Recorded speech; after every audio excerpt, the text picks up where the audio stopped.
during everything now, I get a record deal with Warner Music.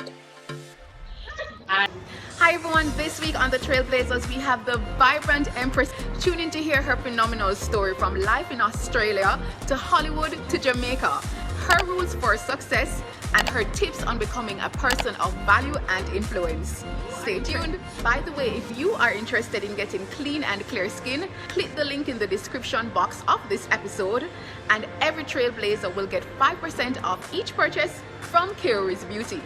Plus, if you want to lose weight and get in shape, then contact DG's Nutrition and Wellness. Their information is also in the description box of this episode. What's your word to them? I would say to fight for your dreams, fight for your purpose. Life that inspires you, that motive that you aspire to be. Right? Meaningful and critical. It's not a waste time movement, in my humble opinion, is become very comfortable with yourself. Very important. You know, the saying in Jamaica, one hand can't clap. You forgive yourself for allowing people to mistreat you. Disciplines that we need to embody. You just have to work at it and be committed. Everyone. And scary to have all of that fall away from you. And you have to celebrate those wins. Work with fitness clients. For guidance, rely on Christ for support. And no rush. I did it. I made my move into entrepreneurship at 40. So chicken, so scared that when... What, last comments would you want to share with you? Have your core values, you do the right things, it'll fall in place for you. Empress Golding, known popularly to most as simply Empress, is a media personality with roles such as television and radio host, executive producer, entrepreneur, youth advocate, and serves on several boards. In addition to all this, she is a mother and wife. This dynamic trailblazer shares her story, including why she left Hollywood, in this week's episode. Hi Empress, it is a pleasure to have you on the Trailblazers with your gorgeous self. Thank you, Tamara. Good to be on the Trailblazers with your gorgeous self.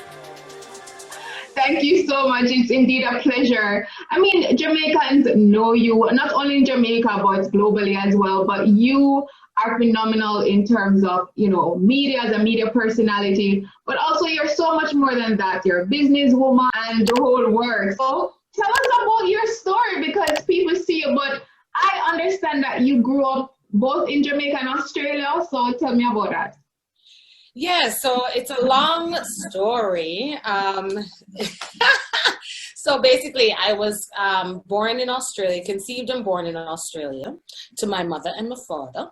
And then we came back to Jamaica when I was about 2 years old. And I grew up in Falmouth, Trelawney, went to Terrata Heights Prep School. And then from there, we made our way back through Miami, long story, back through Miami, through Biscayne Gardens. And then from there, we went to Australia and we lived in this apartment building. My dad's a vet. My mom moved from teacher to psychologist to an entrepreneur in psychology. And long story short, they were chasing their dreams and going back to where dad completed his education in veterinary science, which was in Queensland. That's why I was born there. So they were married and he had to complete his program. So mommy went out, they had me, decided they were coming back to Jamaica to live. Then here we were. And then he decided, nah, with everything going on in Jamaica, let's go back to Australia. And so that journey happened and we landed in Sydney right when I'm supposed to be heading to high school, and we're living in this migrant type of apartment complex and with a whole heap of people from all different countries, and it's just the four of us, my mom, my dad, and my brother. We were probably the only Jamaicans or Caribbean people in there. It was a very interesting journey. It was a culture shock, and we went through a lot. We went through everything called racism, displacement, living below the type of life that we expected, sharing bathroom and shower with all these other families, watching my mom going cleaning this space before we bathe.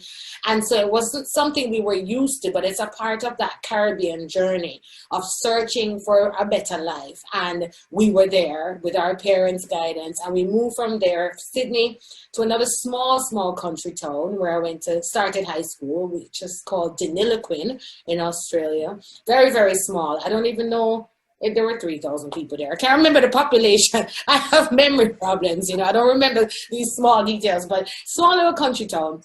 And I grew up like a little country girl, in the river all the time, riding motorbikes, camping out.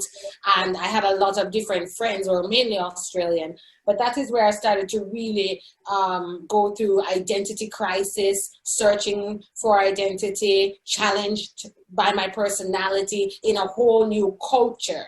But still just a strong little Jamaican girl. We moved from there to Wagga Wagga, which was a larger inland city, where I started to have friends of different cultures now, not just Australians or Aborigines, white Australians, I should say, or Aborigines, but I started to have friends now who were like from places like Greece, and that's where I became this multicultural kind of cultural girl, because I was always introduced, I had Lebanese friends, I had Greek friends, I'm learning a little Greek here, eating the foods of different countries. And this is as a teenager. So that was a great foundation for me. But I was still troubled with this idea that every time we came back to Jamaica to visit, I wanted to run away. I never wanted to go back. I was just like, I hate Australia. I want to be in Jamaica. And I had that crisis growing up, and it was a tug of war between this place where you're supposed to feel a sense of belonging, but you feel like an alien. So I went through all of that, became a little troubled child. Yes, I'm the girl that will run away and then can't find me for 3 days. And just yesterday my dad said, what I love about you two, we never had to push you to study or do your homework. It's like, that ain't, you don't know, I was not studying when I told you I was studying.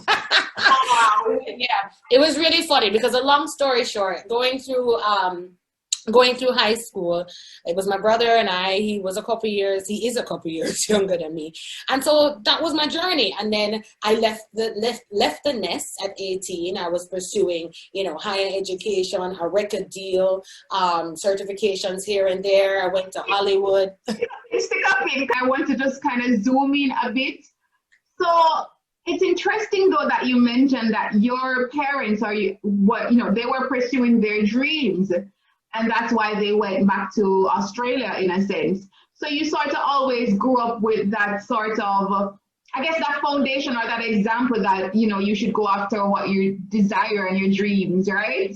Yeah, there were no borders. They got on that plane, and no matter what they had to do, they survived, they sacrificed, and they upskilled. And that's something I really learned from my mom, especially. Like, when she died, the amount of certificates I found, like, I realized that life is about getting up and going. A country should never be a barrier because you're born there or you studied here. You can go wherever you want once you're open and willing. And yes, you got to have a skill. You have to have some kind of focus where you can survive, whatever that skill is. And I learned to survive. I learned that you could go anywhere, and it didn't matter who you were, because we were the only Black family in a little town, and that was challenging. But my parents were empowered, here, and they were confident in nature and probably more knowledgeable than many of the peers that were there at the time. So you kind of learn confidence, you learn to go for it. There are no real barriers, and that is the lesson, and that is innate in me now. Just get up and go and try and do, but you can survive. And I think family was another thing I learned. You gotta have the support of your partner when you're making those big moves. It's a lot easier, I think, because she supported him, he supported her, and so family was really big for me. I really appreciate that. Okay, so now let's zoom in terms of the record deal and the Hollywood, because you kind of just like mentioned, I'm like, what? Girl, you had a record deal and all of those things. Tell me about that. I'm not really good with talking about myself. I like to talk about other people or interview other people, so I'm on the other side. Normally on the other side, but that's why it's good sometimes to get to share your story. So tell me about it. Yes, so at this time now, it was a big, long long time dream. As a little kid, I was always dressing up. I was always singing. I was always interviewing people. I always had a cassette recorder from Falmouth right up. I was always dressed up and putting on shows, and all through high school, my dad was driving me to talent contests, and, you know, performances here and performances there. And I was this little cabaret show girl, and used to sing little jazz songs in this little entertainment spot where I used to live. And then, you know, when you hit 18, that's when you go off now. In Australia, 18 is where you kind of, you go wherever you're going. So at this time now, I'm battling between, you know, accepted to University of New South Wales, but I want to go to Hollywood, but I want to sing, and I'm there and I'm trying to study, and I'm not turning up to school, but I'm chasing online, you know, Hollywood auditions, and I'm going to auditions in Australia for, like, they shoot a lot of American, what do you call it, commercials in Australia. So I would go and I would audition. I would pop up in different things. Usually like an extra, you know, the extra is the one you can't really see, but she's walking across the road. But I was always pursuing that world. And so during everything now, I get a record deal with Warner Music. And I'm in a pop group with four other girls. I'm the token black girl. It's kind of like a Spice Girls replica. Okay, I think they were just trying to follow that formula, and I was the Black Spice. And we had a couple songs out, SOS, and the group was called, what is it called again? Cherry. Remember that song? It was your song. It was my song. It used to be our song. And yeah, that was fun. I was in limousines. I was making money. I had my own apartment. I'm running around doing everything that I want to do. I'm having fun. I'm getting dressed up. I'm doing video shoots. I'm doing photo shoots. I'm living my best life. You know, then I going over to study PR at the Australian College of Journalism, and then I'm on a plane to Hollywood, and I'm auditioning, and I am pursuing now a writing and solo deal, and I'm linking up with all kind of other people. Then I go back to Australia on a trip, and I sign a deal with Sony now as a soloist, and I release a record. And that time now I'm going under my my middle name, Camille. Camille is my third name. So this time I am in the group Cherry, and then I move over, and then I'm Camille, and then I go to my street project and I'm Empress, and I go to another street music project and I'm Empress Camille, and then I'm floating and living my best life, right? So I'm between California, I'm between Sydney, and then, you know, you start to grow up now, and I put the music aside, and, you know, I got a job as an international brand agent. So this time now I'm like, you know, I need to make a different career. I'm moving, you know, into my field, and I say, well, my field is life, right? Anything I choose to do, because I've tried so many things. But I decided to kind of, you know, go into the public relations world, and you know that world, communications and PR, and became an international brand agent for a company called Sedgwick and Cedar, where I was traveling around the world, putting on trade shows in Las Vegas and opening them up to global markets, right? And this is the phone. Sedgwick and Cedar is where kind of hip hop began. So it was based on the culture of the Grandmaster Caz and all of the hip hop artists, Kool Herc, etc. It was their story in art form clothing. And, you know, that's a very big culture across the world. France, Japan, you know, hip hop is a big thing. And so is clothing. So anyway, long story short, I did that for a while, and I was between California, New York, going back to Sydney, and I realized at this time I wanted now to settle. I'm becoming a grown-up now, and I really wanted to have some kind of placement. I was living out of suitcases for too long. I was just all over the place. And then I decided that I was going to come to Jamaica and do what I wanted to come to help people, and I wanted to come to do what I wanted to do, which is my career. So I came, and my career is media. People, my people, let me introduce myself. My name is Empress. It's me, Empress. My name is Empress, and I'll be your hostess with... My career is creativity. So I said I wanted to come and do the things I love, which is music. And my biggest dream and plan was always to have my own talk show. That's in the end, yeah. So I did it. Exactly, you did it. I knew that my career, my life was Jamaica. It's something you've always known from. I was coming, regularly. When I was a teenager, I knew this is where I wanted to be. And it just needed me. It just took a spark in me, a thought and an idea to say, get up and go back. I didn't know what I was coming to do. I knew I was coming to change lives. I knew I wanted to come and do media, but I had no security. I had nothing. And that is how you take that first step. You see that sign behind you.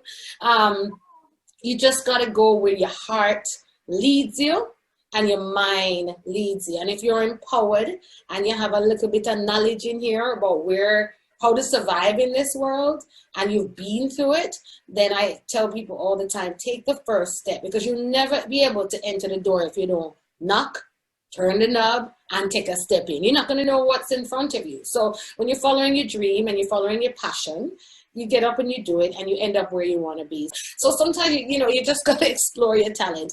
But yeah, when I came back, I didn't have, I've always had strong family ties. But when I came back, I just crashed at an old family friend's house, and that's where it all began. Wow. And I mean, I'm curious to find out in terms of your transition, because some would say, why would you leave somewhere like LA to come to, not to say that Jamaica isn't nice, but LA is like, okay, you've made it in a sense. So why would you leave that to come here? California is a place that is very scary. It's beautiful in Hollywood, but when you're living there and you're trying to make it, everybody's there trying to make it. And it challenges you. It makes you question your morality. It makes you question, what is it you really want in life? Are you chasing stars, dreams, and money? Are you willing to do anything to get there? Because the question is always presented. When you walk into certain places, I laugh now when I think about the Me Too and the big Hollywood stars coming out. And I say to myself, you know how many times I've been in a situation where I felt so uncomfortable that the first thing they are asking you is sex. It's kind of like, whether they say it overtly or it's something that they hint to, it's something you're always challenged with. Like, you just feel like as a woman, you can't go in without the men being, hey, and, let's go out and eat. When you go, so it's just like, it's a culture which I just felt uncomfortable, and it just was not me. So chasing the lights was, yes, I've always wanted to do a movie. I always wanted to sing, and I always wanted my own television and radio show. And you think Hollywood is the only place where you can pursue these dreams. It's not. And I came home for two reasons. Yes, to pursue it. One, I was craving a cultural place where I felt comfortable. The Black America and the white Hollywood America just really was not me. Hollywood is not me. It's very pretentious. And you see a lot of lost dreams. I remember going to internet cafes where I'd be logging on. You're trying to do your mixtape. You're trying to do your card to go, they call those cards, agency cards with all your pictures and stuff. And I remember sitting in these cafes and looking at people, just lost dreams.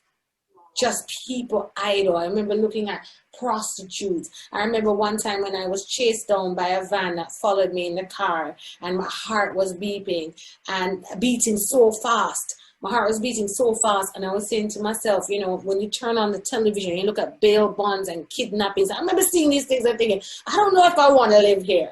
I was chased by a van. I drove. I was calling my cousin trying to get to the apartment. I was taking roads I didn't know. I was just like, this is not cool. Yeah, from a gas station.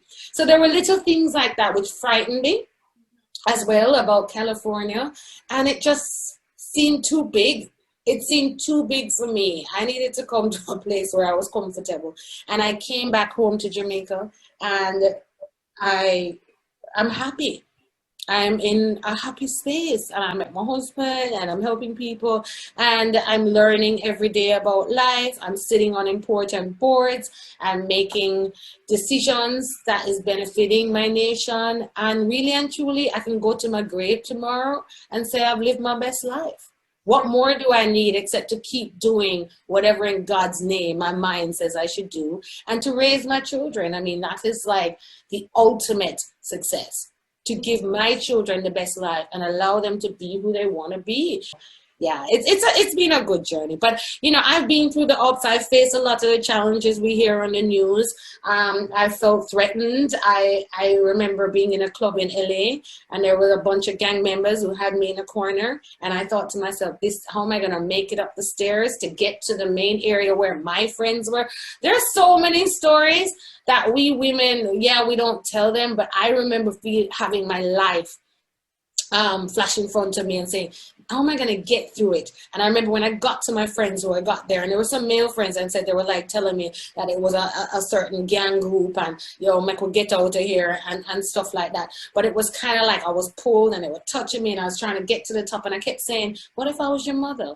What if I was your sister? And I'm saying, come on, let's not do this.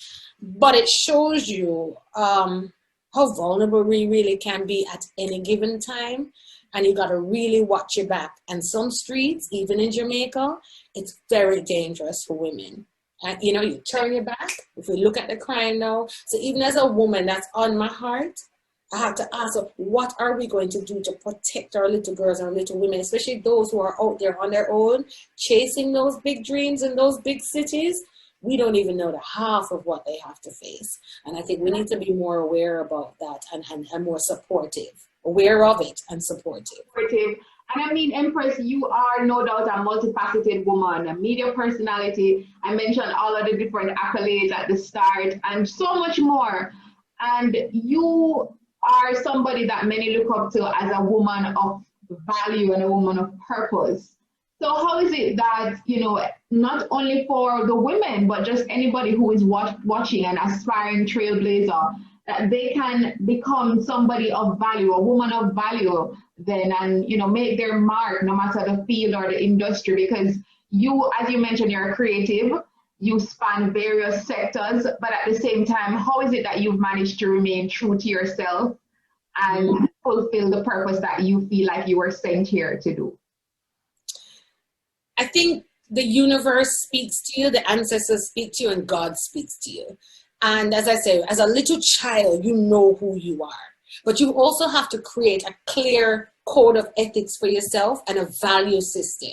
And this is not something that is easy to do at 18 and 19. You got to go through a little bit of life, to then guide you and say, whoa, I now have seen this. I have tried this. I've experienced this. But now I've reached a place in my life where I'm going to set my own standards.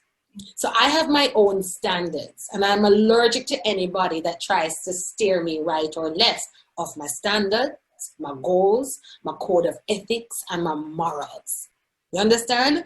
Now, when you are living, doing exactly what you want, you kind of wake up laughing. You wake up happy. You just get up and life is good. And when there are challenges, you remind yourself, hold on, what am I here to do? I think when you are trying what you want to do without any inhibitions, without any care about what other people think of you, you're doing what you innately feel is right for you, trying anything that you want to try as long as it's healthy. Remember, you got to have a code, a moral code. When you're doing that, you're living in your purpose. You're walking in your glory. And that is the best life you can ever live. And guess what? You see, fear, a lot of people have fear in trying. And trust me, when I went in to chair the McKayle Park Children's Home, I was saying to myself, but I don't know nothing about chairing a board. And this is the largest children's home. And I took that responsibility seriously because I have always been serving youth. And I was always already in those homes, Maxfield, Strathmore Gardens, helping the wards of the state, or should I say our children in need of care. And when I took the position, when I was asked to chair, I said no twice to the minister at the time. I said, there's no way I am doing that. No. I don't know about that world. I don't want to take on that responsibility. And that was a part of me saying, oh, you're kind of afraid to step in because you really don't know what it takes. And this is a lot of people in life. We miss opportunities because we are afraid that we're not good enough. We're not competent enough. And what I did, I was at I remember it was Chris Tucker at the time. I was at his house, his son's mom, his wife, Jillian, is a very good friend of mine, and I was telling him about it, and he said to me, you know, you got to grow up sometimes. I'm like, grow up? What do you mean grow up? And I was like, oh, maybe I do need to grow up. Meaning, you got to acquire new skills, new experiences in life. That's what life is about. So I went in, and I said, okay. And then quickly, I'm like, what in God's name is this? So I had to read everything. And then I quickly went and did a short course in corporate governance. And I was like, oh, this is interesting. And then I went back in like, yeah, I know what I'm doing. And so it has been an interesting journey. After that, I'm appointed to the Endemani College of the Visual Performing Arts Board. Then I'm appointed to the NCB Foundation Board, new director. And so all these things are happening, and I'm learning new skills, and I'm bringing new ideas to tables where I didn't think I would ever sit. You know, I never thought, oh, that's a career, you know, being a director and a chairman, that's a career too, you know. Some people just do that. And it's a great retirement career to be able to bring your skills and talent to the boardroom to drive policy and change and to build businesses. So I'm excited about that new phase of my career, that I'm able to sit at the table and help to make big decisions for organizations. So life is good. You know, I've done my thing. I've been a part of Jamaica's #1 morning show. And, you know, I've brought value. I believe I've brought value everywhere. Even if you look at places like Television Jamaica. One day I was going through my check stubs, and I was like, oh my God, I've paid Television Jamaica millions of dollars over the past 10 years. I paid them out of my checkbook for the shows that I paid for airtime. Talk Up Youth. Yeah. And so you think about it, you're like, I've brought value to the industry. I've brought value to the lives of children. I've brought value to organizations. I've brought value to myself, the people I mentor, and my children, and my husband. So, and I brought value to my mother, because before she passed away, she wrote to me and told me how proud she was to have me as her daughter, right before she passed. So I believe that, yeah, I've lived. But I also, let me tell you, Tamara, I'm allergic to negative people. You got to get allergic to some people. You understand? That is the biggest survival tool that I could offer somebody. Get allergic to toxic people. Because when they come in your space, they can break you. And if you have, and remember, you know, to be strong and to survive any adversity, any type of pandemic or epidemic, you got to arm yourself and build yourself. It don't just come like that. Oh, yes, I'm strong. Oh, no. We've all broken down. We've all broken down, bawling our eyes out on the floor. Lord, I can't take life anymore. We've all been there. And if anybody hasn't had a moment of being broken, then boy, you're good. I want to know you. Yeah, I've fallen on the ground, bawling my eyes out, feeling like I'm going to die. I don't want to live. And I'm so stressed and the pain on my shoulders. And then I step out of it and say, girl, step out of it. There are people out there who have it worse than you. But it's habit. You got to train your mind to respond to adversity, to toxic people. You got to have a mechanism, something that you do when they come in your way. What has been the greatest lesson so far in your journey? All right, one thing is multiple streams of income. You know, don't take me simple. I'm not glossy and flashy, but I know for a fact that if I die, my picnic them not go hungry. That's one thing I've always done, is to make sure that I prepare. Yeah, prepare for death financially. Something I just learned with my mom. There are things that they weren't taught, that we need to teach a new generation of parents. When a parent dies, who takes care of the other parent? Who handles the business of death? The biggest lesson is plan your business for death, so that nobody is left with the burden. And that if you get old and sick, you have security there financially and the support team to assist your last phase of life. Big lesson in the past 2 years. Multiple streams of income, stock, security, and land over car. What I also, a big life lesson on a national level, is the fact that Jamaica needs to now look at research and development in medicine Because if you see what's happening with the pandemic and the vaccine, and we're not able to create our own, look at the countries who can create their own. Their people get served first. And we have to look at medicine in this country and its development for us. It's an economic and health crisis. And if we're not able to do that, then we're always going to be suffering and begging and desperate. I think that we possess the power globally, 7, 8, 9 million strong. We could be even 50 million strong when you talk about descendants of Jamaicans. And we are the brightest. We are the most creative. Why aren't we looking at finding that investment to develop those kinds of industries? So another crisis hits, we can look after ourselves. So this is a lesson that I'm learning, because I don't always think about my own personal life. It is about the life of everybody else that we come into contact with. And I think a lot of us are very selfish. Me, me, me, me, me. I tell people all of the me, developing me ain't gonna make Jamaica better if we're not talking about how do we make Jamaica better. And one more thing, the lesson I've learned is that we don't have a lot of vision.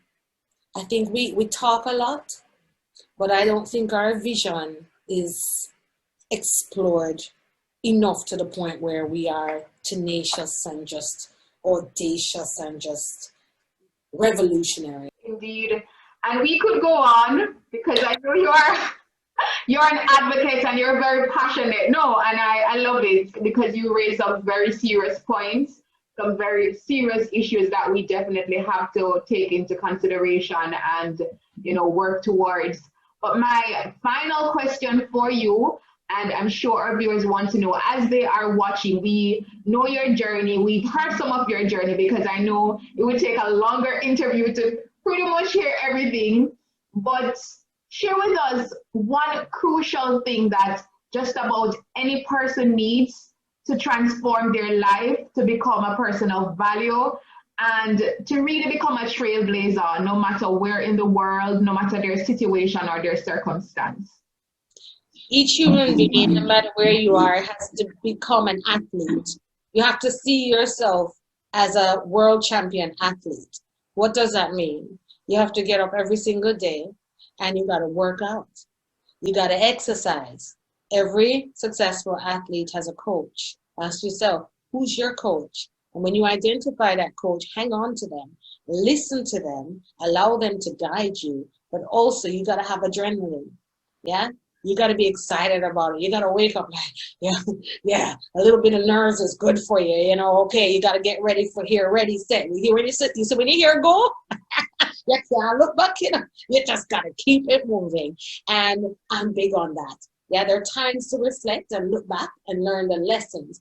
But when you hear the shot that says go, you got to run, don't look back, get that adrenaline pumping, and then go, put your hands out, put your ears up, your head up in the sky, and say, yes, I celebrate the win. Even if it's a little win, I celebrate that win because I made it to the finish line. And that finish line is every activity you choose to do each day.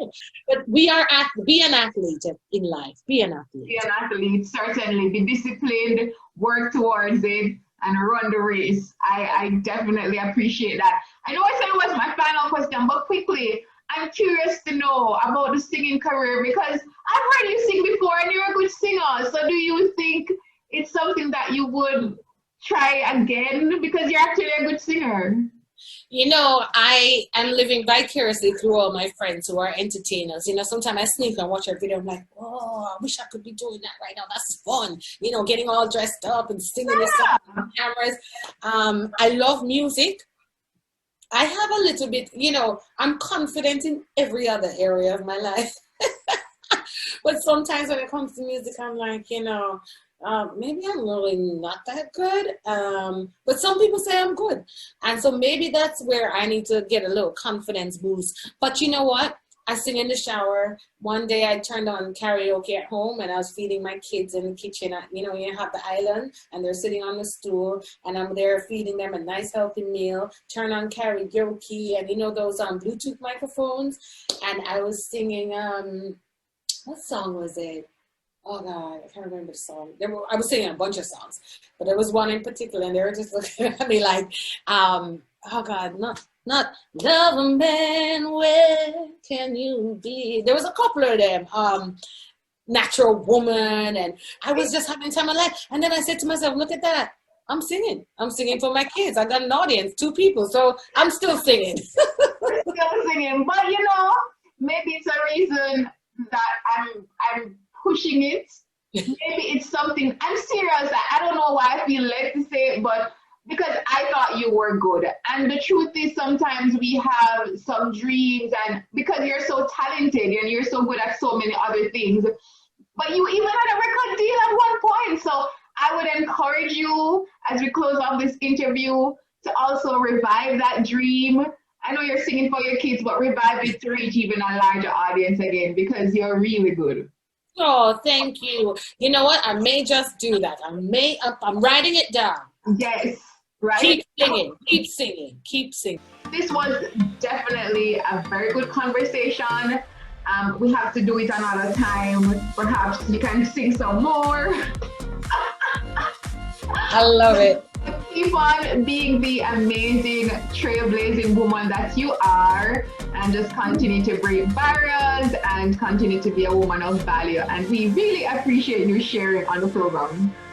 Thank you, Tamara. Thank you for giving me energy to go and continue my day and to continue walking in my path of glory, my path of happiness, my path of war, you know, knocking down all of the barriers and getting all the toxic and negative people out the way. So I want to thank you for that. Thank you. Blessings. Hey everyone, I am Tamara McKayle, television presenter, communication specialist, and of course producer and host of the Trailblazers series. I'm inviting you to join the Trailblazers family. Just click the notification bell right below, subscribe, like, comment, and share, and join the family for weekly inspirational and edifying episodes that will uplift your spirit and keep you blazing your trail.